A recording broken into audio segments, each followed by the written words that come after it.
Oh yeah, and as for, you know, any of the, like, thorough completion stuff in this game... This is the field. I'm not even gonna bother with that. Where the Tanakh Not even the slaughtered slightest. the Karja.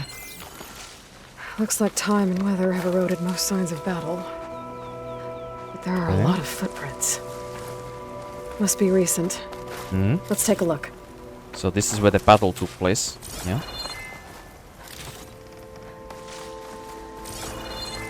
Yeah, they definitely are trying to, you know, make the open world and the exploration more rewarding with what you can get. I did find one outfit so far by just, you know, actually exploring the open world and looting something that was unique. Rather than just, you know, get all of the outfits by either buying or by quest rewards, you know? So they definitely are trying something more when it comes to, like, unique rewards for just exploring areas, you know? But I don't think that it's enough where I feel like there's an incentive for me to play this game the same way I did the previous one. I said in Zero Dawn when I played that game that the burnout from that game because of how the open world is built is, like, it's really bad. It reminded me so much of, like, how I played, I guess Elden Ring also on the first playthrough, although Elden Ring is different. Not only do I have a lot more intrinsic respect for any of the From Software games, so I also had more patience with that game to feel content and satisfied by just exploring the areas in it. But also, Elden Ring has significantly more unique content because From Software does not make open world games. Like, From Software probably shouldn't make open world games. Elden Ring was probably a mistake. I think Elden Ring would have probably just simply been better if it was just another... If it was another, like, level-based, like, you know, Souls game where there is a, you know, good amount of decision-making that you can do at certain intervals and, you know, forks in the road so that you don't have to progress the game only one direction all the time. You know, something like Dark Souls 2 and Dark Souls 3, something like that. Or a bit of, you know, Bloodborne, where it's a bit more direct, but there's also branching paths very often, you know. Still. Something like that would probably been better anyway.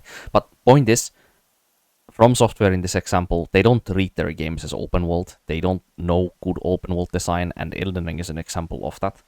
Everything that is in Elden Ring's, like, open world, I guess we could say, is mostly just pointless content.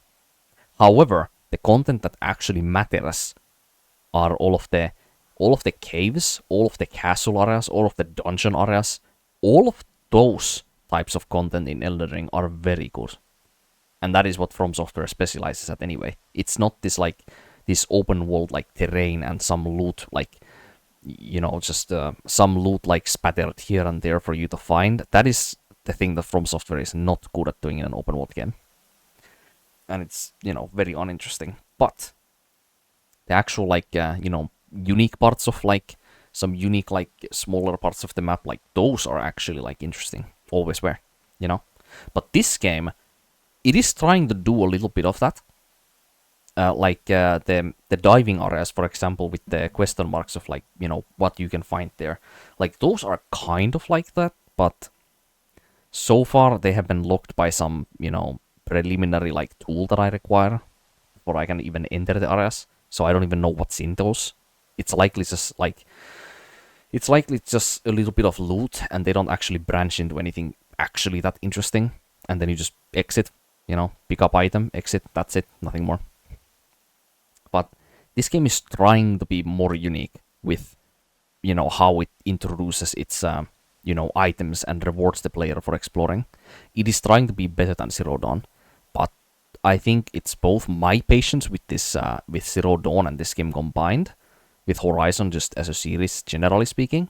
Like, my patience with this game, because of the previous games' open world, is a lot tighter.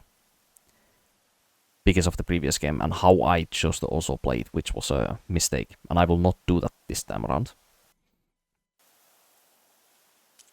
It's too many to tell if Amadas is with them.